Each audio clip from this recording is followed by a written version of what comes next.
Hey everybody, I'm Cass with College of Lore. I'm the Penitent with College of Lore. Did you forget again? I forgot to do an intro. I didn't forget Okay. my name. I forgot that I Okay. was supposed to introduce Forgot myself. the person who has to talk in these. Understandable. Have a nice day. Hey guys, welcome back to the Academy.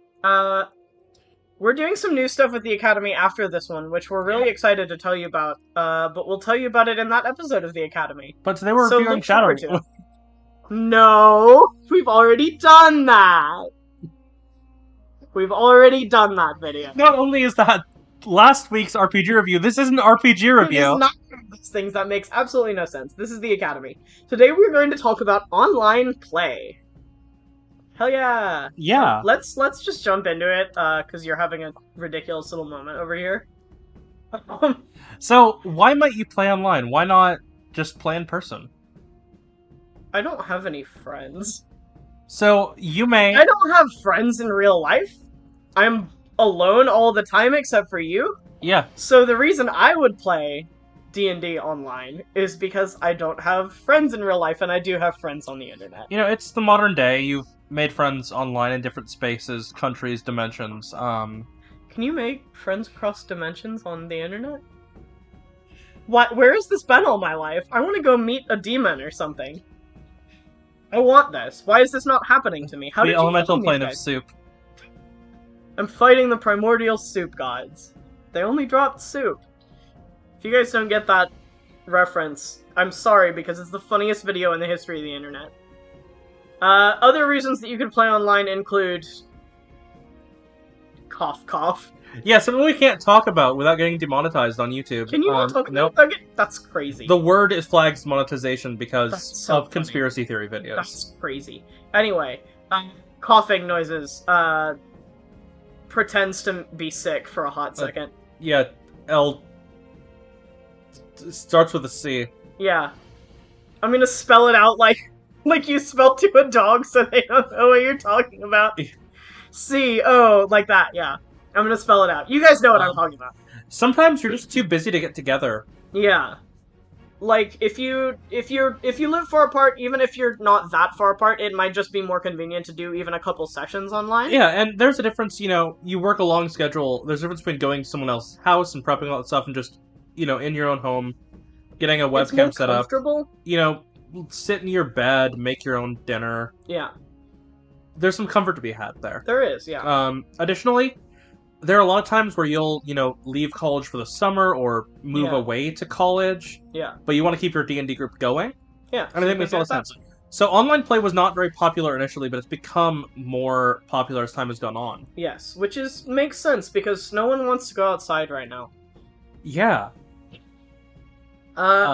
Obviously there are some good things that come with this, there are some bad things that come with this. It's a lot easier to set up most of the time. Yeah. Once you have it set up, and it's fine. Especially with stuff like Roll20. Yeah, rolling clients. Yeah, rolling clients make everything super easy.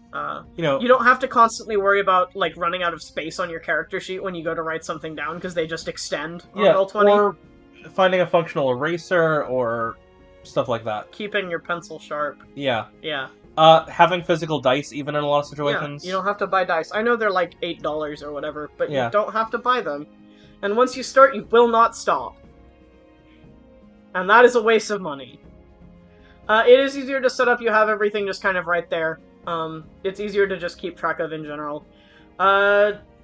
You don't get to have snacks with your friends, which maybe is good for you, but most of the time it's very sad. I like sharing snacks with my friends. Yeah, you know, one of my favorite That I don't memories have. of post-high school D&D was going to my friend's house and, like, taking break for pizza, for example. That sounds Taking fun. a When I was recess in break high for school, pizza. they ordered snacks. When we were in D&D club, they would order snacks for everybody that was there, and that was kind of fun. Yeah.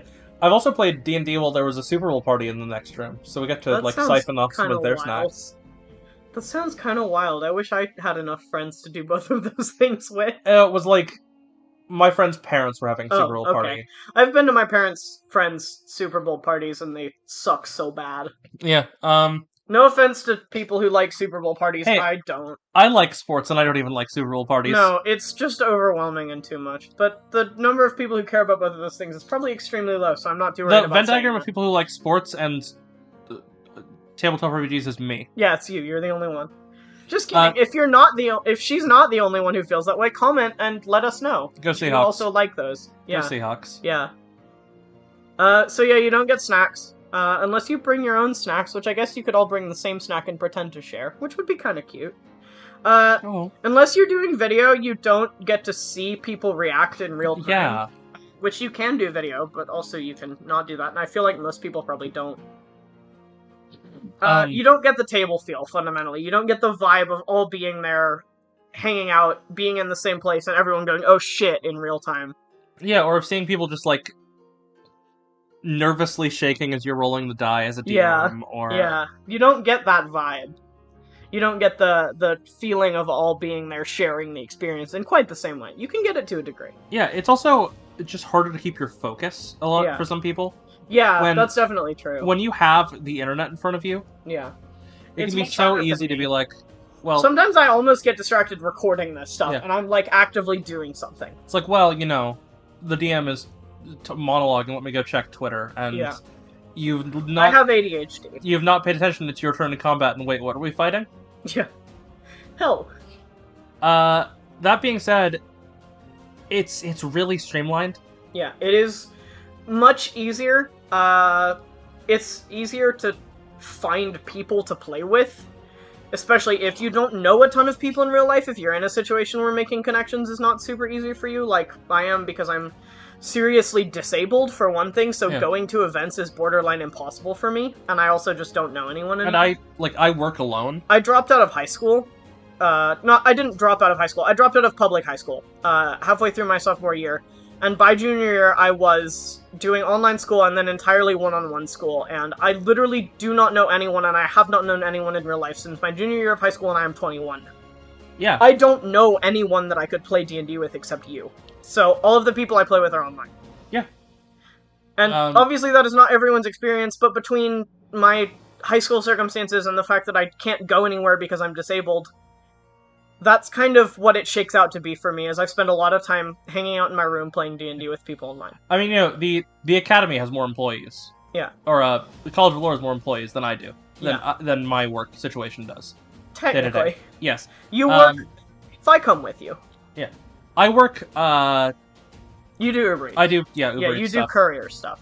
You do delivery things. And sometimes I come and help you, and sometimes I don't. But most of the time, I'm editing videos, so you're on your own. Which, hey, if you are ordering your D&D snacks via Uber Eats, tip your driver. Please. That's how we eat. And it's how you eat, and it's how we eat. If you want to help us eat differently, go to our Patreon. Yeah.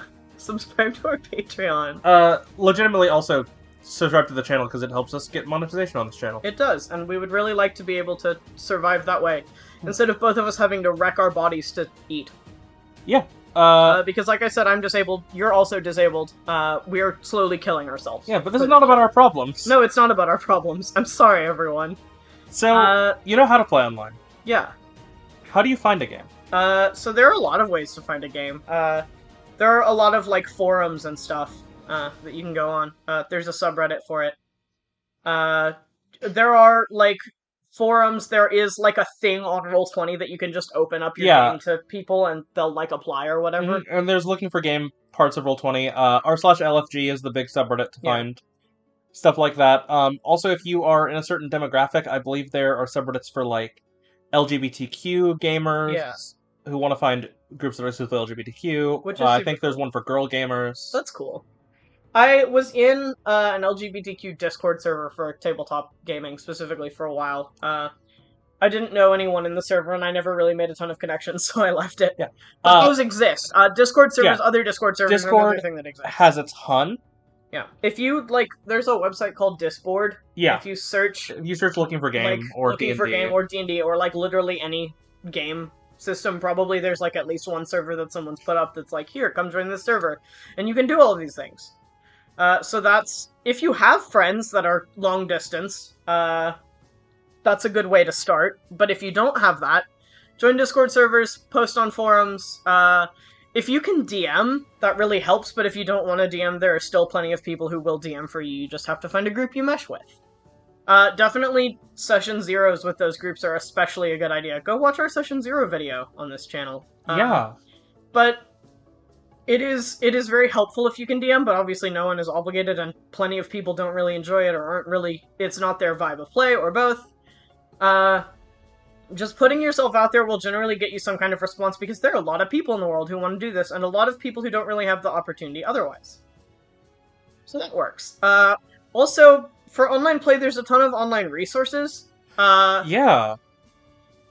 I can't endorse piracy legally. No. So I want to let you know, there is no way possible. It doesn't work if you look up D&D 5e, Fighter or something. If you look up D&D 5e Player's Handbook or DM Guide PDF, it will not return a free PDF that you can download. It won't do that. It won't do that. Don't try it. Yeah, don't ever do that, for sure. If you Google D&D 5e Fighter subclasses, nothing will come up, and you certainly won't find, like, Wikipedia equivalent pages that you can just find everything you want on. Just don't exist. There is no website called 5e Tools. None of this is real. This is all just stuff we're making up right now. Don't worry about it, it's fine. Realistically, things that are real include stuff like D&D Beyond, which you have to pay a bunch of money for, and you should do that and never get anything for free. Because getting things for free is really bad, and you shouldn't steal from corporations. I am 80. Yeah. Yeah, do D&D Beyond stuff. You can get all the books on there in digital copies. You can also make sheets on D&D Beyond and stuff if you want to. And you can look at people's homebrew, which is really useful. Yes. Also, notably, rolling apps exist. Yeah. Both of us have dice rolling apps on our phone. Mine personally is also a Magic the Gathering app. I don't know if I can get that one on my phone. Have I tried before? I don't know. It's MTG Familiar is the app I use to roll dice. I don't remember if I've tried. I like yours too, though. Yeah. Mine, you can plug in custom stuff, but you can also make sets. I don't do it very often, but like if you wanted to have an automatic set for rolling 8d6 for fireball damage, you can plug that in and just click on it and it'll roll all of them for you at once instead of having to do stats. Yeah, or stats. You can do all of that stuff. There's also, what's the website we use? Like brockjones.com? Yeah, that one's actually really good. You can plug a lot of custom stuff into there. It also has a ton of stat rolling options. It'll give you a point by equivalent of anything you roll, which is super cool. But you can also set it to 3d6, 4d6, 4d6 drop lowest, 4d6 reroll ones if you want to. Yeah. Which is what we usually use. And it also lets you put in some custom stuff and display stuff. Yeah. There's a ton of stuff you can use for that sort of thing. Rolling clients just in general are really good, whether or not they give you a sheet. There is a good website out there called Tabletop Audio, which is a really useful online site. That basically you type in a vibe or atmosphere and it will play, like, these are the noises you could hear there, these are musics you could hear there, ambiance, And in addition to that, like, Spotify exists, and there are a ton of pre-made playlists on Spotify. There are also a ton of YouTube videos that are just like, here's an hour or 3 hours or 10 hours of tavern music, or spooky, like, Curse of Strahd horror vibe music, or ambiance for traveling the wilderness, and there's a ton of that on the internet. Not everyone agrees, but I think music adds a lot to the game. Yeah. When we play home games that aren't recorded or anything, I have background music for all of the stuff that we record, and I just put the same thing in all the videos. I hope you guys haven't noticed that. You probably have. Yeah. I use the same audio on all of these, all the time. But I also like music with lyrics a lot more than I like most instrumental stuff, and if you can keep focused, which I have been actually pretty good at doing because I can tune most music out, at least in my experience, most of the time when you're having some kind of emotional scene, something will come on and just punch you in the gut. There are a few songs that have done it for us previously. Yeah. I think... in the All My Friends Game Tale, the song that I use as the background music for that one is one of those songs. It was playing during the scene where that game tale is recorded from, and yeah, it made me cry. Another one that is really like that is Save Rock and Roll by Fall Out Boy. Oh man, I remember that, yeah. No, that one came on during a whole scene, and it made both of us cry and a lot of other people cry. There are some really good moments that you can get, especially with lyrics that just seem to really hit the vibe of the situation you're in. Another home game that we did, Karma by AJR. was a song that actually didn't play during the scene, but it hit so hard for the immediate aftermath of the scene that we were like, oh, okay, ouch. That hurts my feelings. Also, if you're looking for, like, ambient... Yeah. Scene-fitting music, there's a Spotify artist, Sword Coast Soundscapes. Okay. I forgot about that. Who does a lot of stuff. They have a Curse of Strahd album, a Ghost of the Saltmarsh album, Tomb of Annihilation. Yeah, so they've done a lot of stuff that's specific to modules, which is really cool. Yeah, music adds a lot, and I would recommend checking it out. Also, I would definitely recommend using it if you can keep focused at all. Which Kobold Fight Club. I don't know what Kobold Fight Club is. What is So it is a compendium of mostly monster data. Oh, that's cool. You can look up a lot of things there, specific things for encounters, as I'm pulling those on my phone right now. Yeah. It's cool. I didn't know that existed. I know there's the SRD website that I use to look up monsters by challenge rating, which is something that's been helpful for me in the past. Although, challenge rating for most of our games is kind of fucked because we have very different people. Most of the time we have too many people for a normal challenge rating encounter.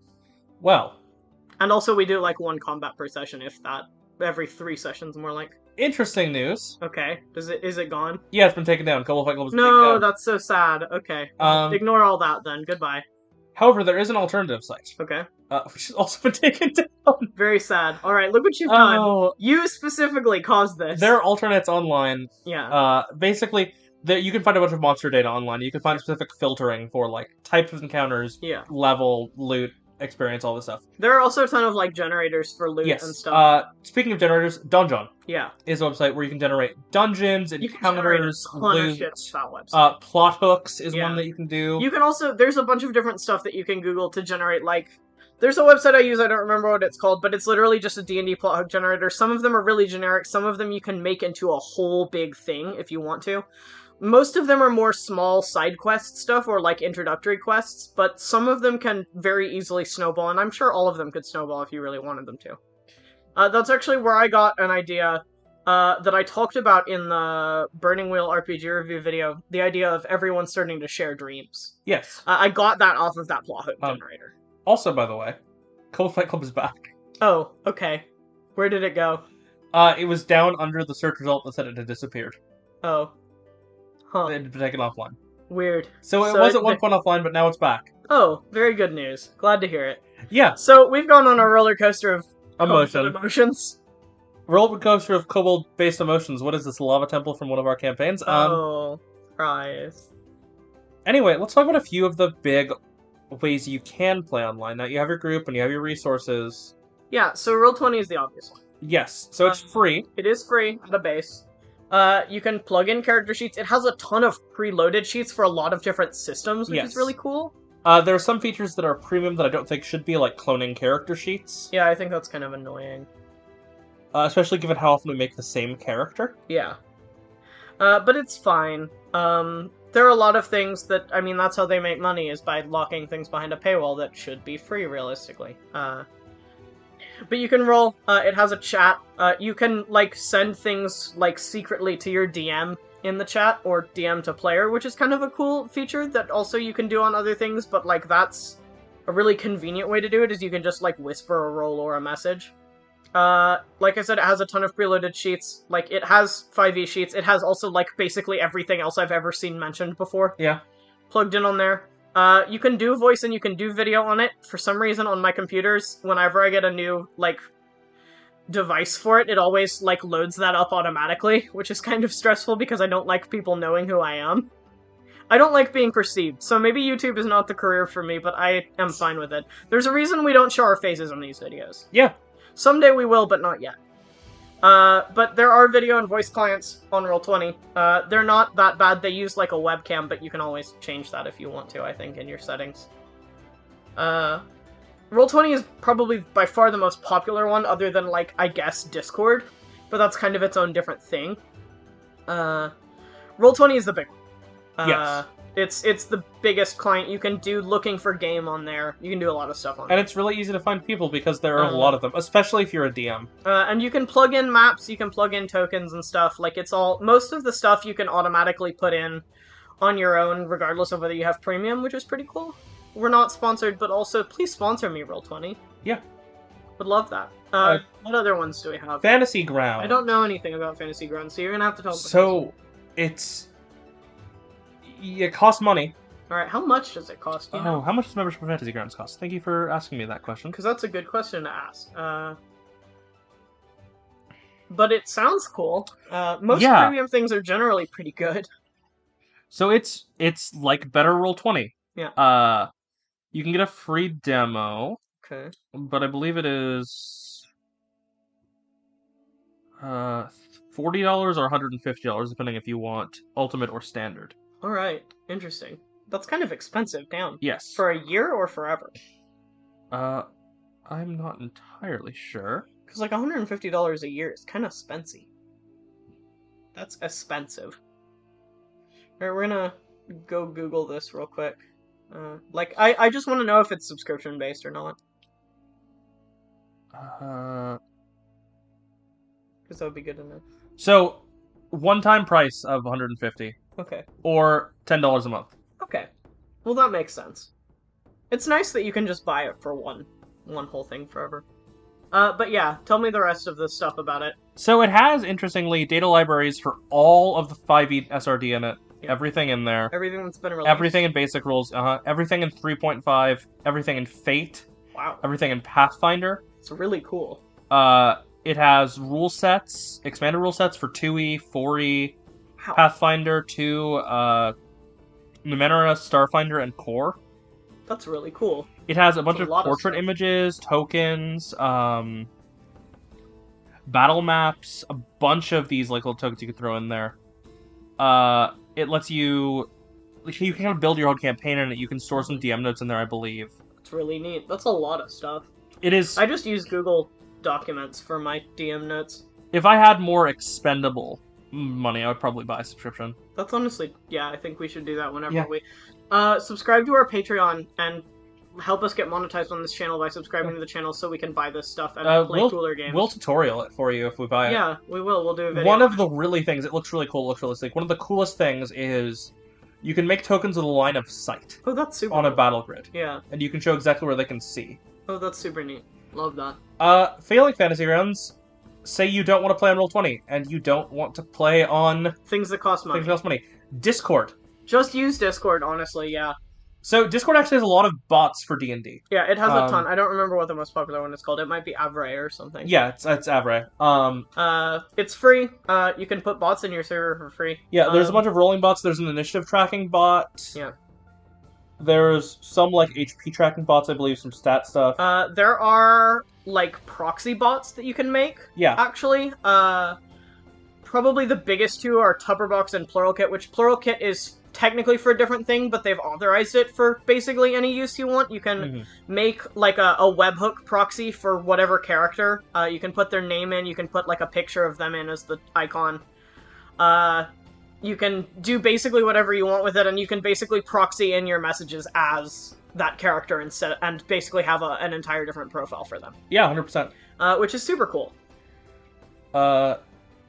And Yeah. that's really helpful if you want to have a little bit more of an immersive roleplay thing. And you can sometimes get your own channels in, like, looking for game servers and do stuff off that. And also you can have, you can either do DMs, or if you want to keep it all in the same place with a game master, you can have, like, a personal channel to store stuff in for each member that you can role lock things so that only that member and the DM can see. Yeah. Which is super cool.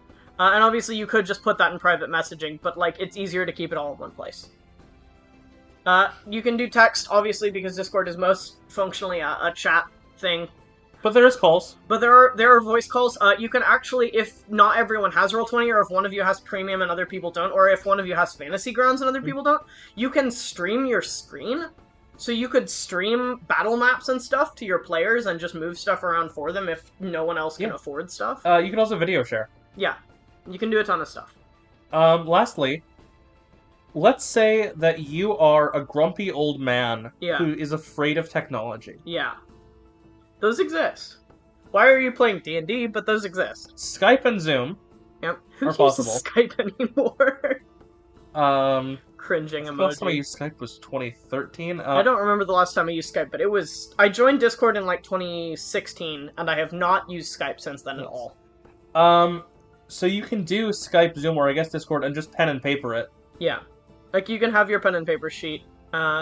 There's not really another reason to do it if you really like having physical sheets. That's how you would do it. It's a little easier to cheat, but if you trust your players or DM or whatever not to cheat, that's fine. Physically rolling dice. Yeah, like, this is one that you can only do if you're really a stickler for that sort of thing. Which is fine if you are, but also, like, if you're gonna play online, play online. Do you have anything else you want to say about it? Because this is kind of a shorter video. I think I'll always prefer face-to-face play. Yeah. I will, too, in theory, but in practice it's just so unfeasible for me. You know, if I could get people in a room... If I could get all the friends I have online in one space and we could all play together, that would definitely be preferred, but that is expensive and difficult. So I cannot do that most of the time. Eventually we will do an actual play with some of our online friends and we will stream things and yeah. Yeah, we're working on getting that set up. If you have an interest in that, do let us know. Go subscribe to our actual play, subscribe here. We'll probably have a Patreon exclusive actual play eventually. Yeah, and we've talked about doing a game with some Patreon, some of our patrons. Yeah, doing some like one-shots or like mini campaigns, little short stuff with patrons, and you can like get put into a lottery for it and play once a month. But the big thing is, don't let anyone tell you that because your D&D is online, it's not real D&D. It is real D&D. Any D&D is real D&D. Any tabletop gaming is real tabletop Some people gaming. would say heavy roleplay D&D is not D&D. Fuck gatekeepers. Yeah, no. The gates are open with us. You can do anything you want, as long as you're having fun and playing it vaguely tabletop-based, it is a tabletop game, and you're having fun, and the most important part of all of this is to have fun. And if you can't have fun face-to-face, having fun online is second best. Yeah. And that's fine. And we're having fun online talking to all of you, so thank you all for watching. Thank you guys for watching. This is a really short Academy video. Yeah, that's fine. It's okay. Short videos do numbers. 30 minutes is not short, but it's shorter than the other ones, which are usually an hour plus. Yeah. 45 minutes plus. So I hope you guys enjoyed hearing us talk about online play. Set things up on our Patreon so you can play online with us someday. That would be super cool. I would love to hang out with some of our subscribers/patrons. Alright, thank you for listening. Thank you for watching this video from College of Lore. Remember to like this video, subscribe to join the party, and have a fantastic adventure.